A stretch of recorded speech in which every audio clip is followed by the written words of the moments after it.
The cart came for her at the hour the snow closed the road.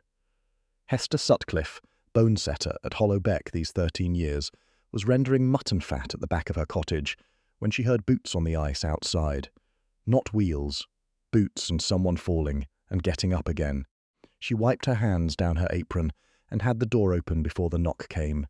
The girl on her step had no cloak. She had a shawl over her head, and it had frozen stiff at the edge, and her lips were the colour of skimmed milk.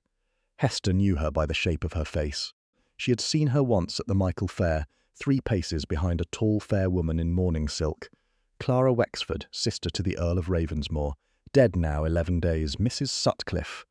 The girl's teeth were going, "Please. He's dying." "Who is dying?" "His lordship." Snow came off the thatch and down inside Hester's collar, and she did not feel it. What she felt was the iron latch under her palm and the split places on her own knuckles where the skin had cracked from washing newborns in cold water. "The doctor," Hester began. "The doctor has been. The doctor comes every day." The girl said this in a strange, flat way, as if she were laying a card on a table and waiting to see if anyone picked it up. "There's no one else, ma'am. There's only me and the babe and him." The roads shut past the Stannard Gate. "I came over the top." Hester looked past her. 2 miles of moor, in the dark in February. "You walked over the top?" "Yes, ma'am. There was a stew on." She had promised to sit with old Tom Rayner at the mill when the moon came up. She had a nanny goat to milk before light. "Wait," Hester said, and went in for her bag. What she did not know yet was that her hearth would stand cold for 19 days, and that in a warm room 3 stories above the moor, a hand she had not yet seen was measuring a dose meant to finish him. She only knew she had said yes the way she always said yes. The girl's name was Bess Larkin. She told Hester this in the cart, which was waiting where the lane met the turnpike, and which was not a carriage but a farm cart with a lantern tied to the rail. Bess did not stop talking the whole way up. 4 nights, Bess said. 4 nights and into the 5th. He went down at the foot of the stairs outside the long gallery, where the cradle is, where Lady Clara's room is. He'd bitten his tongue through, and there was froth at the corner of his mouth. "We thought it the falling sickness."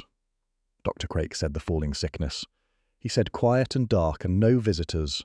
"And the babe, ma'am, Alice, 11 days old. Meg Ambler's got her. Meg from the Beck side. She's sleeping in the dressing room and up with her every 2 hours to through the night. And I don't know how she stands it, and I don't know what we'd have done if Meg hadn't lost her own in the autumn. God forgive me for saying it aloud." Bess's hands kept finding each other in her lap and losing each other again. Hester let her run. The road climbed, the moor lay white and dead on both sides, and the walls came up out of it like stitching. She had never been inside Thornlow Hall. Few in the village had. The Harrows had left off the tenants' supper 5 years back. When the old Earl died, and his son came into it at 28 and went straight out again to Quebec with the garrison and stayed 3 years. "Mr. Julian's been sent for," Bess said. Hester looked up. Julian Harrow, the cousin. He kept a set of rooms at York and a horse he could not afford. "Sent for by whom?" Mr. Sedgwick wrote, the steward. He wrote the same day his lordship fell.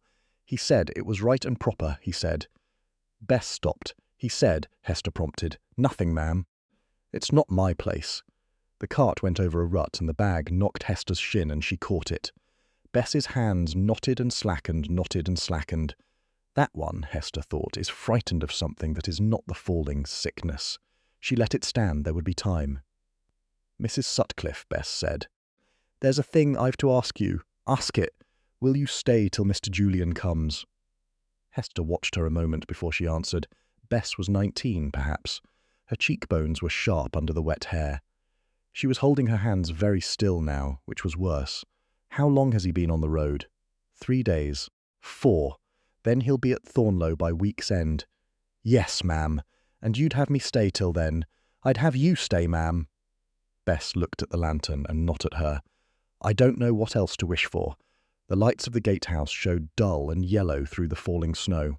The wind brought up the sound of the beck under its ice, and the sound of a slate going off a stable roof somewhere, and behind that, thin and unsteady, the crying of a child. Hester set her bag on her knees. "I'll stay till somebody can pay me to go," she said, and left it to the road, which somebody she meant. The long gallery smelled of sick and of laudanum, and of a fire banked too long. Hester did not stop at the door. She set her bag down where the light from the window fell and went to the man on the boards. He lay on his side by the cold hearth, shirt open, feet bare. A smear of blood at one temple where he had caught the fender going down. His breathing was the kind she had been taught to fear, shallow, then 4 short together, then a stop long enough for her to cross the room and kneel. The cradle stood 3 paces off. The child in it was screaming the thin red scream of a newborn who has not been answered. "Bess, where's Meg?" "Below, ma'am. She fed her at 6. She's to come again at 8. Then fetch her now, and after this she does not go below. She sleeps in the next room, and she has that child at the breast every 2 hours, whether the clock likes it or not. And if I find that babe crying an hour together again, I will know the reason why." "Yes, ma'am. Water, cold, a pail and a cloth, and something to weigh on his shoulder. A book, ma'am, a weight, so he doesn't roll onto his back. Go." Hester found the pulse at his throat and counted it against her own. 40, 38, 40. She put her ear to his chest. The lungs were wet. The heart ran and stopped and ran, like a horse gone too far. She knew the Earl of Ravensmoor by name only. She had known his sister by sight. She had not known the man on the floor was beautiful. He was, even half dead in the lamplight, with his lip split and a string of bile at his jaw. His face had the bones that men get painted with. She noticed it the way she would have noticed a heron standing in the mill race. It had no bearing on anything. She wiped his mouth with the hem of his own shirt. "My lord, I'm Hester Sutcliffe. I'm the Bonesetter from Hollow Beck. I'm going to keep you on your side, and you are going to breathe. Do you hear me?" He did not hear her. She did not stop talking. She talked while she laid a cold cloth on the back of his neck and another over his ankles. She talked while she held one hand on the joint of his shoulder to keep the weight off his throat. She talked while Bess came back with Meg Ambler, who took one look and lifted the child out of the cradle, and put her to the breast, standing up, still in her outdoor boots, and did not say a word about the hour. The fire had been out since afternoon. Hester laid it herself from where she knelt. The chimney drew at the 3rd try. Somewhere in the house a clock struck 8, and then 9. At 10 she changed the cloth. At 11 his eyes opened. He looked past her at the ceiling with the look men have at the bottom of a long fall. "Clara," he said. "I'm not Clara. I'm Hester Sutcliffe." "Drink." She had a horn cup at his lip. He swallowed, he coughed. He swallowed again. "Alice. Fed and asleep. Drink." He drank. His eyes came down off the ceiling and onto her face, and the looking sharpened and the seeing began. "You," he said, and stopped. "Yes, you did not leave."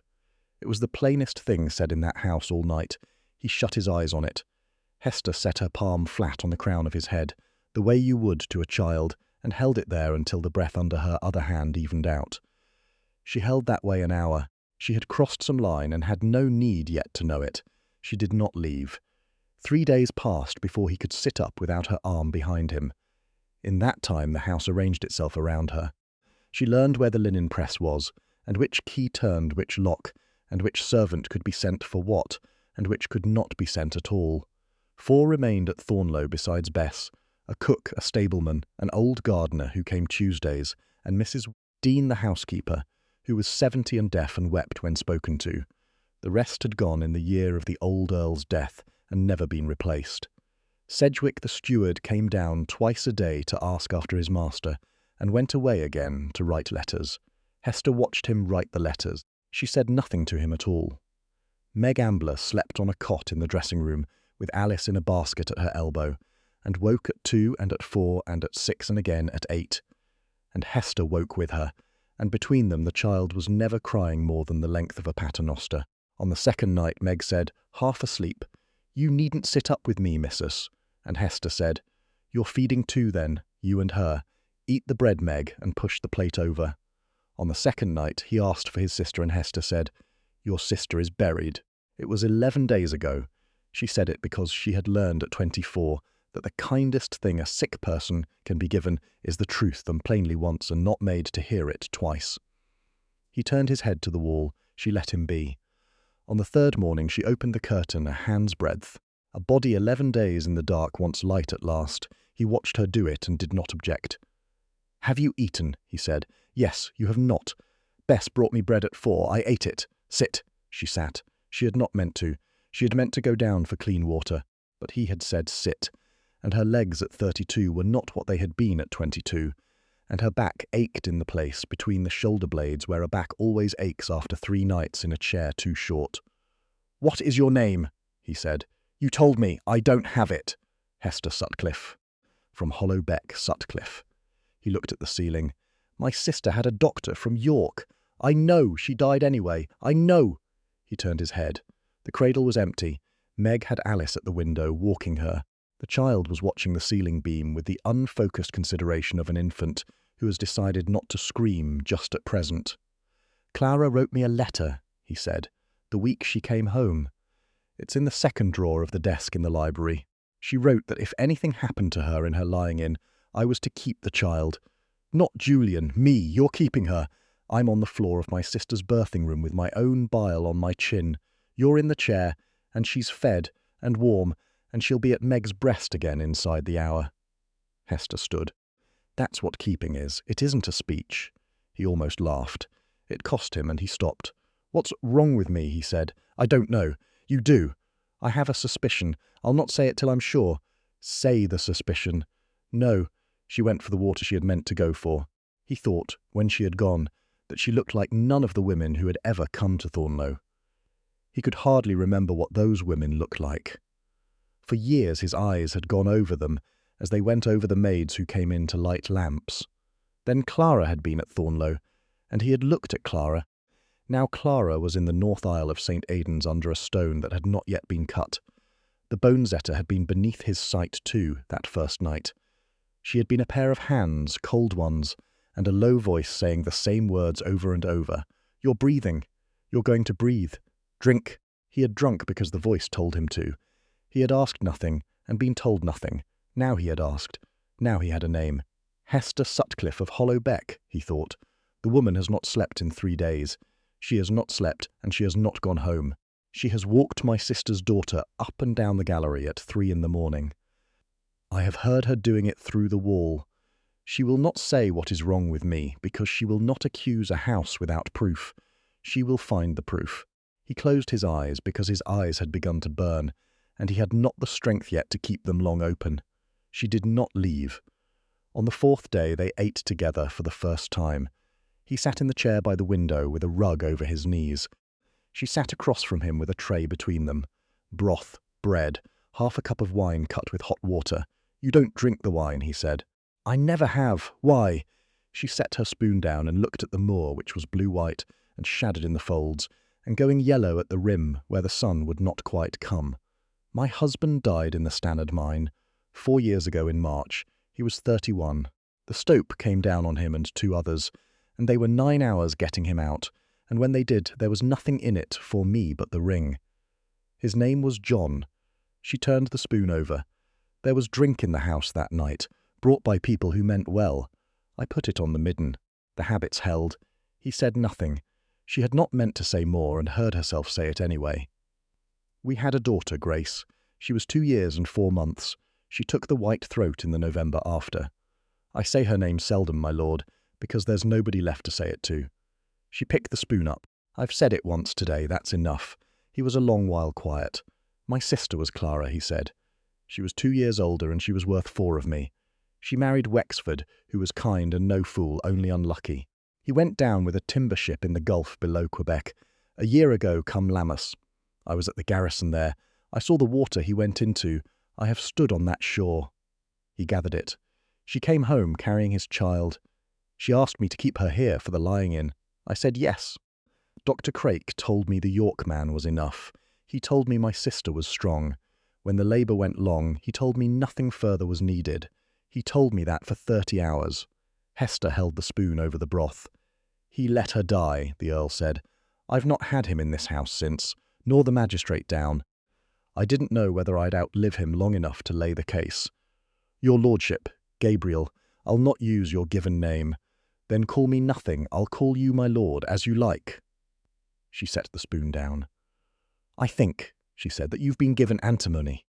Tartar emetic in a tonic in small doses over some weeks. And I think there's laudanum on top of it, to keep you quiet between. That's why the purging and the cramp and the heart running slow. That's why your gums." She looked at him levelly. "And I think the cup you drink from has not been out of this room since the night your sister died." The room was very quiet. "By whom?" he said. "That I don't know." He looked at her a long moment. "You will know before I do." She rose. She went next door and came back with the basket and Meg behind her, and she set the basket down at her own bedside. "From tonight," she said, "that child sleeps where I sleep, and Meg sleeps between her and the door. And from tonight you drink nothing that has not been poured out of a jug I have carried up the stairs myself." He closed his eyes. He nodded. She turned to the window. The sun had got over the rim at last. The snow on the moor went from blue to gold in about the space of a breath, the way it does, and then the cloud came over it again. She did not leave. Mr. Julian Harrow came to Thornlow on the 5th morning, at 9:45, in a hired chaise, with Dr. Silas Craik beside him. Hester saw the chaise from the upper window, because Alice was on her shoulder, and Alice quieted faster against a body that was moving. Hester had been walking the length of the boards from hearth to window and back. The man who got down wore a green coat and did not wait for the step to be let. He turned and surveyed the front of the house, the way a man surveys a property he is being shown by an agent. Hester stepped back from the glass. She went to the Earl. "He's here, and Craik with him. How does he look? Like a man who has had a fast journey and is pleased with it." My lord." "Don't let him sit at the foot of your bed. He'll want to. Make him stand." "I can't stand." "You can sit higher. Let me move the bolster." She moved the bolster. She straightened the coverlet. She drew the curtain to the half. She set the clean cup at his right hand and put the candle behind his head, so that the light would be at his back and full on his cousin's face. "There," she said. "You've done this before. I've been at deathbeds for the reading of wills. You expect a will. I expect a petition." His knuckles went white on the coverlet. He held himself still. "Bess had it from the steward," Hester said. "A commission of lunacy. Hester, you'll be calm. You'll be quiet. He'll do the speaking and you'll let him. Nothing in that man's mouth is worth interrupting." "And you?" "I don't leave this room. He'll tell you to leave the room. Then I'll say, 'I don't leave the room. I'm the nurse at your niece's cradle, and I don't leave her side.' And if he insists," she looked at the door, "he won't insist past the second time, if you don't give way at the first." The Earl nodded. Footsteps in the passage. Bess's voice, small and polite and stretched. Then the door opened on a knock that did not wait for the answer. Julian Harrow was fair, with his cousin's bones and none of his cousin's wear.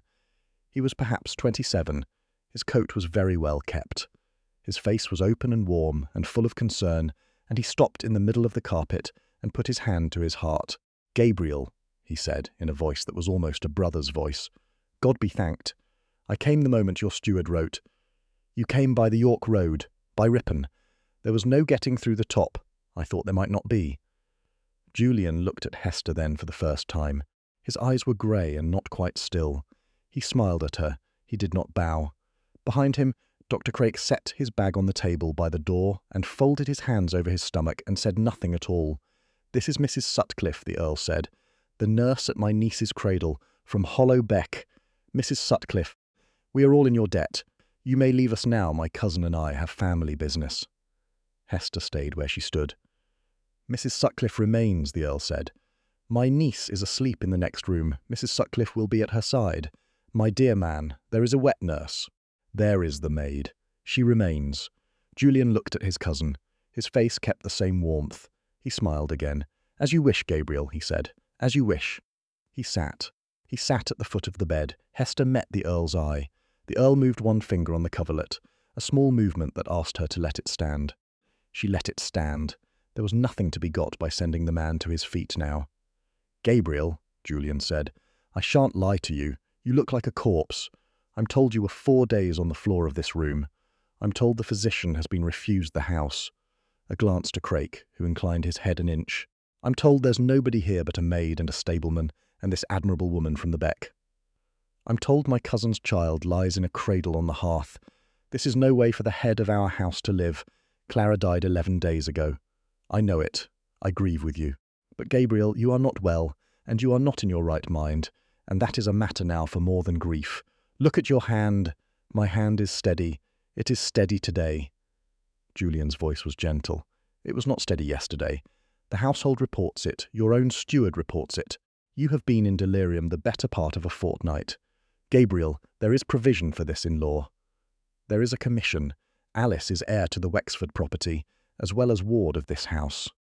She cannot be left to a delirium, and neither can the estate. What are you proposing?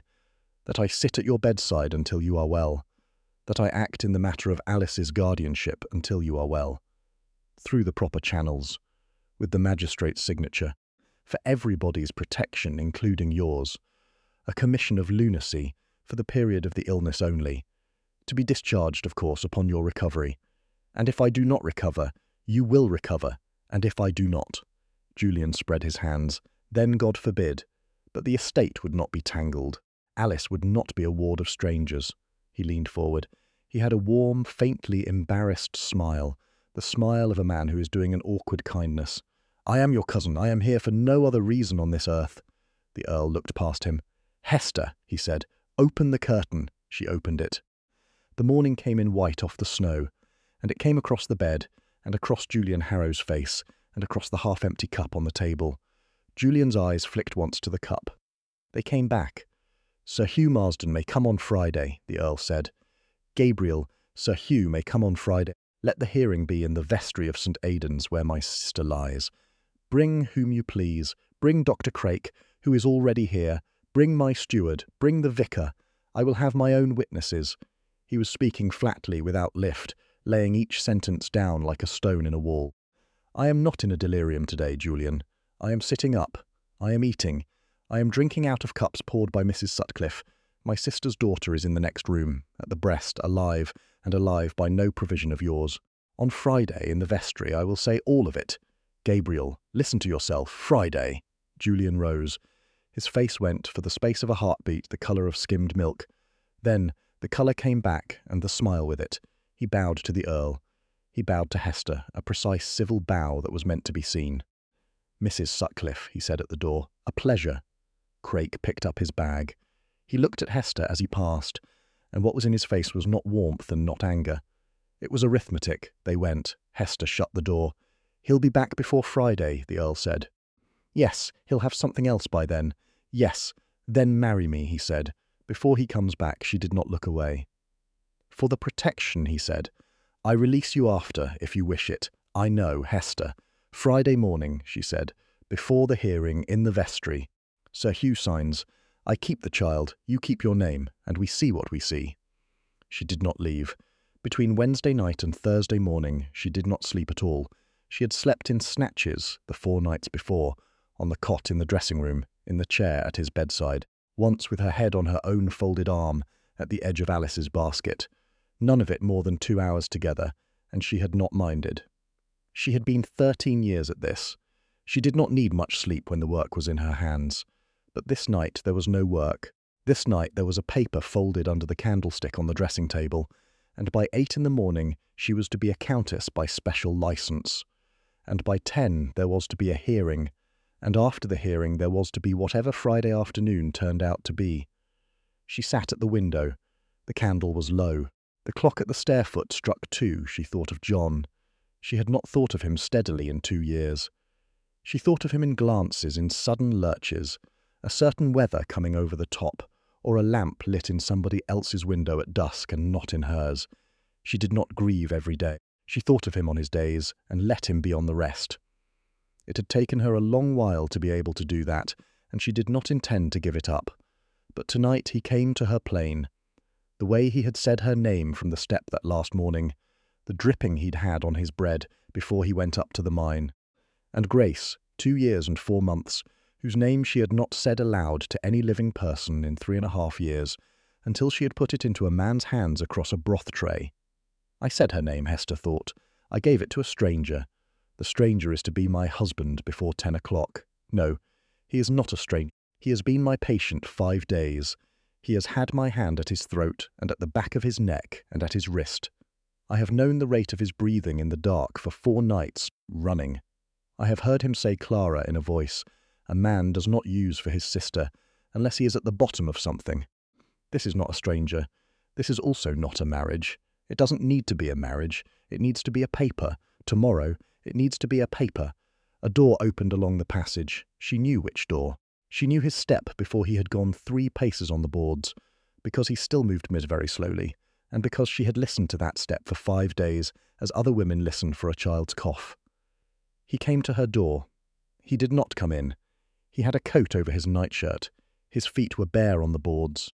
"It's 2 o'clock," he said. "You should sleep. I can't." "No," he looked at her face. She had not known until then that her cheek was wet. She let it be wet and looked back at him. "Are you afraid?" he said. "Not of the morning." "Of what then?" "Of after the morning." She turned the candle so the wax would run true. "I'm afraid of a kindness I can't repay." "There is no kindness to repay. There's a name, there's a roof, there's Alice." Her voice did not rise. "There's a child I'll love. I love her now. By tomorrow I'm her aunt-in-law, and inside the year I'll be her mother, in fact, because that is how it will go, and we both know it. That is the kindness. That's the thing I can't get out from under. Hester. There's no debt. There'll be a debt. There always is, between people such as we are. You won't see it. I will." She looked at the window. "I've not been a countess. I don't know how. I'll not learn. I know whose linen wants changing and whose bone wants setting, and which way the wind takes off the stannard edge. I can bring a child out of a woman who has given up. I cannot sit down to dinner with women who have been bred to it since they were 6 years old. I'm telling you now, in this room in the dark, so that on Sunday, and the Sunday after, and the Sunday after that, you remember I told you." He let it stand a long moment. "Hester," he said. "I sent for you." She turned. "Bess told you I sent her. She didn't tell you when." He put his hand on the doorframe to steady himself, and she saw the effort in it and did not go to him, because he had not asked. "The morning of the day I went down, I asked Bess, whose hands I wanted at my niece," she said. "The widow Sutcliffe at Hollowbeck," I said. "Send for her at the first sign, and swear to me you'll do it whether or not I'm alive to ask again." I had been ill 3 days by then. I knew. I hadn't the proof. I had the knowing. Why me? Because Mrs. Rayner's daughter said your name at the market in the autumn. Because the vicar's wife said your name at the harvest. Because my sister said your name. His voice went nowhere at all. He laid it flat on the boards. "Clara said it to me when she came home. She said, 'I'll not have the York man if I can have the Sutcliffe woman.' And I said, 'I'll see.' And I did not see. I let Craik have his way. I let her die." He stopped. He set his other hand on the frame. "That," he said, "is the debt, and it is mine, and you are not having any of it." Hester crossed the room. She stood in the door frame opposite him, with the candle low and yellow between them, and she put her hand flat to his cheek, the way she had put it to the crown of his head on the first night when his breathing began to even. He let her hand stay. "You haven't asked me," she said, "whether I'll marry you." "No, why not?" "Because if you said no, I have no other plan." "I'll marry you," she said. "Yes."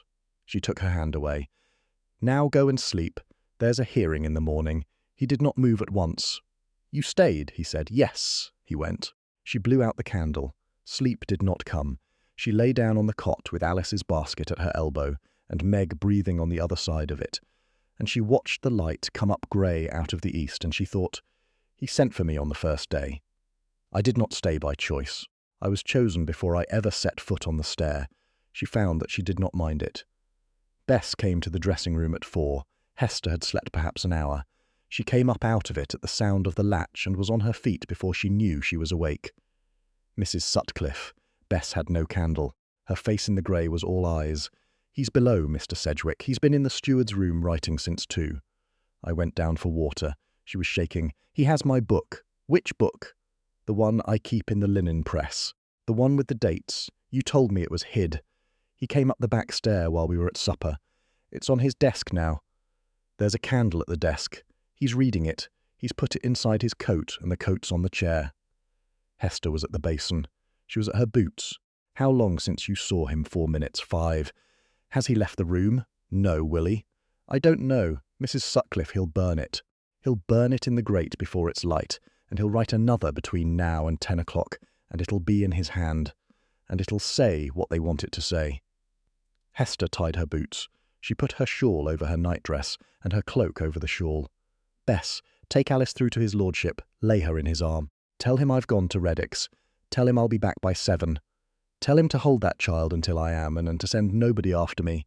Mrs. Sutcliffe, you cannot. The top's still shut. Reddick has the other paper, Hester said.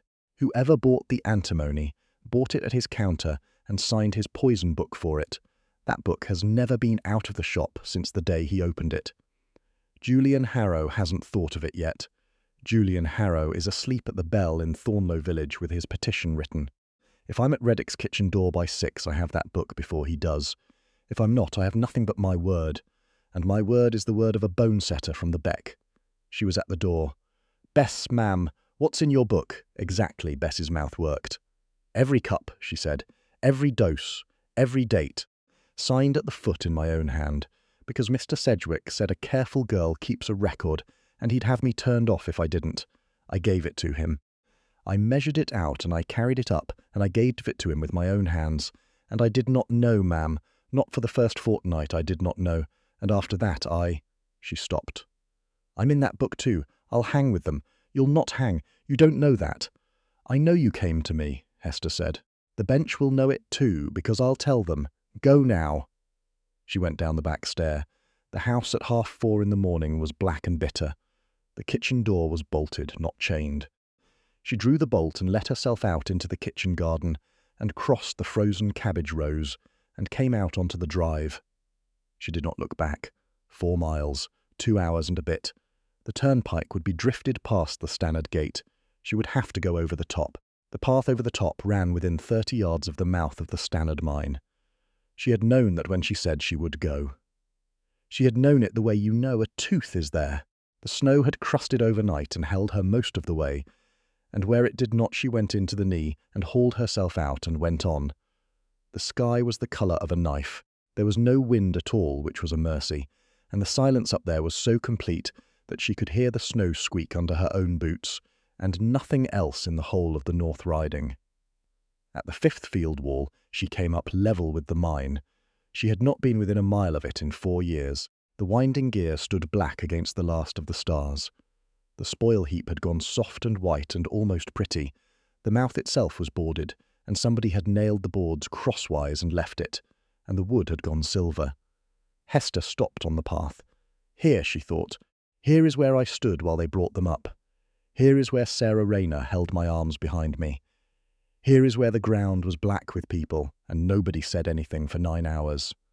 She put her hand on the wall to her left. The stone was cold enough to bite through the glove. No tears came. None had come for John in 2 years, and none came now.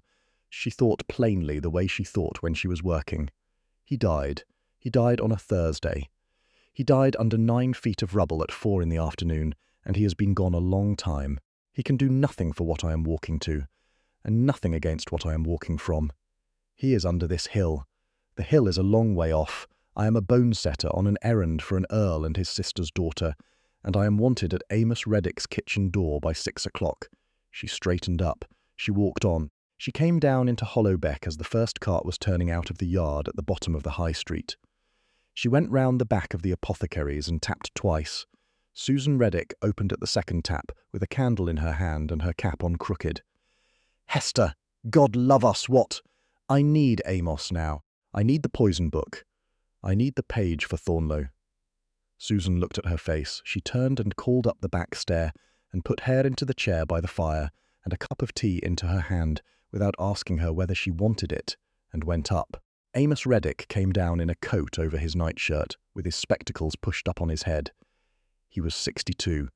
He had kept the shop since he was 31. He had been Hester's father's friend and had carried Grace's coffin. He sat at the kitchen table. He got the book down out of the cupboard. What page, lass? The Thornlow account. Antimony, tartar emetic, and laudanum. He turned the leaves. He found it. He looked at it a long time and his jaw moved. Christ in heaven! What's there? Tartar emetic. 4 ounces the 6th of January. 2 ounces the 15th. 2 ounces the 27th. Laudanum, 6 ounces across the same weeks, which is 3 times what that house has ever taken in a 12-month. He put his finger on the column. All to the Thornlow account. All signed for by Sedgwick. And here the 11th, a private order, cash, no account, tartar emetic, signed for by Dr. Craik in his own hand, and taken away by him in his own bag. Hester set her cup down. Amos, I need that book in the vestry of St. Aidan's at 10 o'clock. You'll have it. I'll carry it myself, and I'll swear to every line." He took his spectacles off his head and set them on his nose and looked at her over them. "Mr. Julian Harrow has never once stood at my counter, not in his life. Would you have me say that too?" "Say it twice," as she rose. The window over the sink had gone from black to a soft, dirty white. Somewhere at the bottom of the lane a dog started up. "Amos, if today doesn't go the way I think it will go, see that Alice Wexford is not given to Julian Harrow. See it any way you can. It'll go as you think." "Amos, look at me, lass." He waited until she did. "You've done this before. You've been at worse. Eat that bread and get in the cart." She ate the bread because he put it in her hand, and because she had not eaten in 19 hours. Susan wrapped a second slice in a cloth and pushed it into her cloak pocket, and said nothing at all about it. The cart took the low road, which was passable, and she watched the top go pink and then gold, and she held the poison book against her ribs under the cloak the whole 4 miles. "If I can keep hold of this until 10, she thought, "it is enough, it would have to be enough." They were married at 8 in the vestry of St. Aidan's by the Reverend Mr. Halloway. Hester wore the dress she had left her cottage in 19 days before, with the mutton fat still on the cuff where she had not been able to get it out. The vicar's wife had come across the churchyard with a spray of dried lavender and put it into her hand and gone away again without a word. The Earl wore black. He stood without leaning. He had come the 4 miles in the closed carriage and walked from the carriage door to the vestry door on Hester's arm, and had let her arm go at the threshold, because he would not be seen propped up at his own wedding. Sir Hugh Marsden witnessed.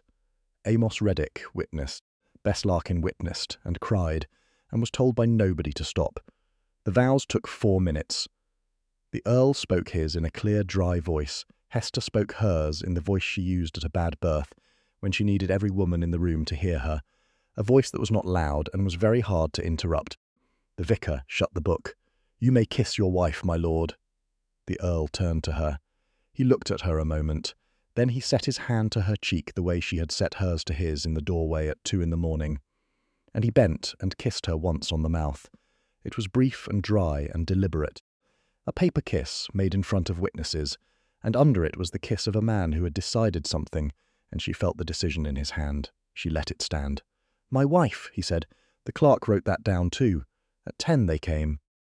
Julian Harrow came first, with a folder under his arm, and Dr. Craik behind him, and behind Craik, walking as though his boots hurt him, Mr. Sedgwick the steward. Julian stopped 4 paces inside the door and looked at the room, and the smile thinned and went on. "Gabriel, Sir Hugh, I bring the petition. I bring also Dr. Craik, who has attended my cousin these 2 years, and is prepared to depose as to his condition." "Sit down, Mr. Harrow," said Sir Hugh Marsden. "Lay your papers. We shall come to you. We have other business first." "Other business? His lordship wishes to put a deposition before me. He has the right. Let him speak." Julian looked at his cousin. He looked at the child asleep in his cousin's arm. He looked last and longest at Hester, sitting at his cousin's elbow in a grey dress with dried lavender at her wrist. "May I ask," he said slowly, "who this woman is?" "You may," said the Earl. "She is my wife. She is the Countess of Ravensmoor. We were married in this room an hour and a half ago, and the register is on that table." Julian did not move. The vestry was so quiet that the fire could be heard settling. "I see," Julian said. "You will see further presently." "Sir Hugh, may I?" "You may, my lord." He shifted Alice into his left arm. With his right he laid out Bess Larkin's book, open at the first page, and Amos Reddick's poison ledger beside it, open at the Thornlow account. "This is Bess Larkin," he said, "housemaid at Thornlow. Since the day my sister went into labour, she has kept a record of every cup she has carried up to me. What was in it, who measured it, and at whose word. It is signed at the foot of every entry in her own hand.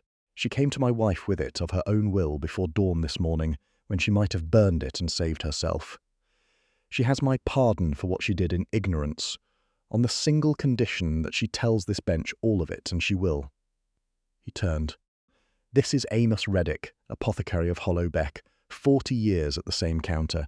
He keeps a register of every poison sold out of his shop, as the law requires. The register names the substance, it names the quantity, it names the date, it names the hand that signed." He looked up. "The register does not lie, and it does not forget, and no one in this room thought of it. Sir Hugh took the books in turn. He read slowly. He had spectacles, and he used them. He turned the pages back and read them again. Julian stood through all of it. He did not sit. His hand was at his hip, where the hilt of a sword would have been, if he had ever been the sort of man who wore one, and the hand was white at the knuckles. The Earl watched. He watched the woman who had crouched over him on a cold floor in the middle of a blizzard 19 nights ago. She sat perfectly still at his elbow with his sister's daughter between them on the table. She has not flinched once. Since the hour this began, he thought. No one in my life has shown me what she has shown me. He did not say it. He let his eyes go back to his cousin. When Sir Hugh looked up, his face was the colour of cold pewter. Mr. Harrow, this register charges to your cousin's household the purchase of tartar emetic on 3 occasions, in quantities and at intervals consistent with the deliberate poisoning of a grown man. It bears the signature of his steward. It bears, on the 11th of January, the signature of Dr. Silas Craik against a private purchase in cash. He set the book down flat. "Dr. Craik, is that your hand?" Craik looked at it a long time. "It is," he said. He said it because the signature was his, and because there were 4 men in Hollow Beck who could swear to it, and because he was not, at bottom, a stupid man. "Sir Hugh," he said, "I require the opportunity to examine these books with counsel. The accusation is a grave one." "No accusation has been laid, Doctor." "You have laid it yourself." Craik's mouth opened. Craik's mouth shut. Hester stood up. She had meant to be silent. She was a Bonesetter from the Beck, and every other person at that table had been bred for the room. She stood up anyway. The child in the Earl's arm made a small sound and settled. Nobody moved to stop her. She set her hands on the table and looked across the 2 open books at Dr. Silas Craik. "You sat 30 hours in a room with Clara Wexford," she said, "and let her bleed, and told her brother she was strong." Craik said nothing. "For 19 nights I have poured the water that kept this man alive." Her voice did not rise. It went out into the corners of that stone room and stayed there. "You measured out the antimony." Craik sat as a man sits when he has been cut at the knees. "The bench can decide," Hester said, "whose hands belong on the child." She sat down. The vestry held. Bess was crying against the wall without any sound. Amos Reddick was looking at his own hands. The vicar was looking at Hester. Sir Hugh was looking at Julian Harrow, and Julian Harrow at last put his hand over his face. "I will not contest the guardianship," he said. "You will not contest a great many things before we are done, sir." Sir Hugh straightened his papers. "Constables are outside. Dr. Craik, you will go with them on the charge of the wilful poisoning of Gabriel Harrow, Earl of Ravensmoor. Your conduct at the death of Lady Clara Wexford will be a separate inquiry, and I promise you it will be held. Miss Julian Harrow, you will go with them upon the charge of conspiracy, and I will hear no word about your rooms at York. Mr. Sedgwick," the steward's head came up. "You signed the register 4 times. You will be indicted as accessory before the fact, and you will be arraigned at the assizes alongside them, and you will not sleep tonight in the house you were paid to keep. This bench does not overlook the hand that signs." "Sir Hugh," Sedgwick said, "I was told. You will tell the assizes what you were told. Bess Larkin." Bess came off the wall like a woman going to the gallows. "You carried the cup," Sir Hugh said. "You also carried the book, at hazard of your own neck, and you carried it to the one person in that house who could read it. His lordship's pardon is entered on this record, and I will speak for it myself. You are not charged. You will be a witness, and you will be looked after until you are one. Sit down, child, before you fall." Bess sat down. The constables came. Julian Harrow looked once at his cousin. His cousin looked back at him, steadily, and said nothing at all, and that was the last that Thornlow ever saw of him. The door shut. Sir Hugh sat down and put his spectacles away, and did not immediately trust himself to speak. Hester reached for Alice. The Earl put the child into her arm without a word. He did not lift his head from his hand for a full minute. Then he raised it, and looked at his wife with his sister's daughter on her shoulder, and said, in the voice he had used on the floor on the first night, "You did not leave." "No," she said. 2 springs went by. There had been a wedding board at Thornlow the summer after the assizes, because Sir Hugh said one was wanted, and the Earl said, "Let the whole beck come," and the whole beck came. Miners, the parson, the schoolmaster, Meg Ambler and her 4, Amos and Susan Reddick. They ate roast mutton in the long hall, and drank small beer and looked at the new lady of the house with the plain, level, country attention that does not settle a question one way or the other. Hester stood it. She had said she would stand it. Her husband stood at her elbow through the worst of it, and at the end of the night he said, "You did well." And she said, "I didn't faint." And he said, "For these people that is the same thing." And she laughed out loud for the first time under that roof. Now it was June again, the 2nd June. The orchard at Thornlow was in its long late leaf, and the apples were setting on the trees along the south wall, and there was a child at one end of the rough grass and her uncle at the other. Alice was 20 months. Alice had been walking a fortnight, but she had not yet walked across open ground from one person to another, and would not be persuaded to, and had a way of sitting down heavily to indicate that she had considered the proposal and declined it. Hester sat in the chair under the tree with a child of her own on her shoulder. He was 5 weeks old. His name was John Gabriel Harrow. He was asleep. He was, Meg Ambler had told her the morning he was born, the heaviest child she had ever caught in 20 years, and Meg had caught him at 4:20 in the morning in the great chamber, with Hester's own instructions in her ear, and Hester's hand crushing hers at the worst of it. The Earl had been at the stair-foot, because Hester would not have him in the room. He came in at the first cry. He stood in the door a long while and said nothing. Then he said, "John," because she had told him the name months before, and he said it like a man keeping a promise. The sun came through the leaves in pieces. Down the grass the Earl went onto his heels and set Alice on her feet and held out both hands.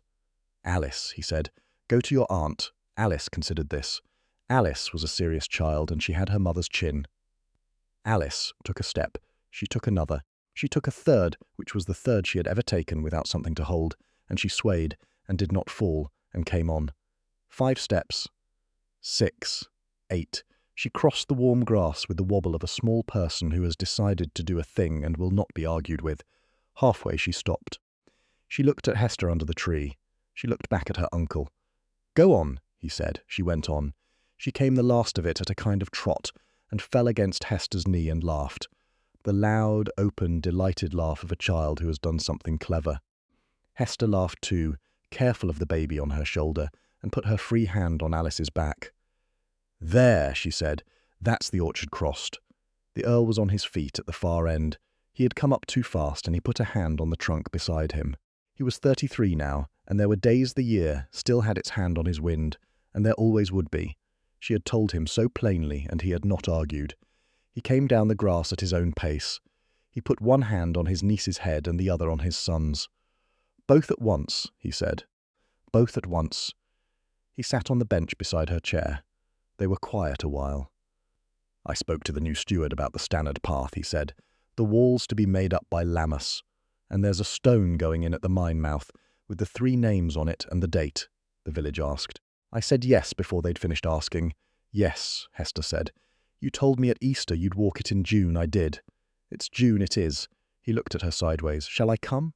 "No," she said it gently, alone the first time. "You may meet me at the orchard gate. Hester, Gabriel." He did not press her. He never pressed her.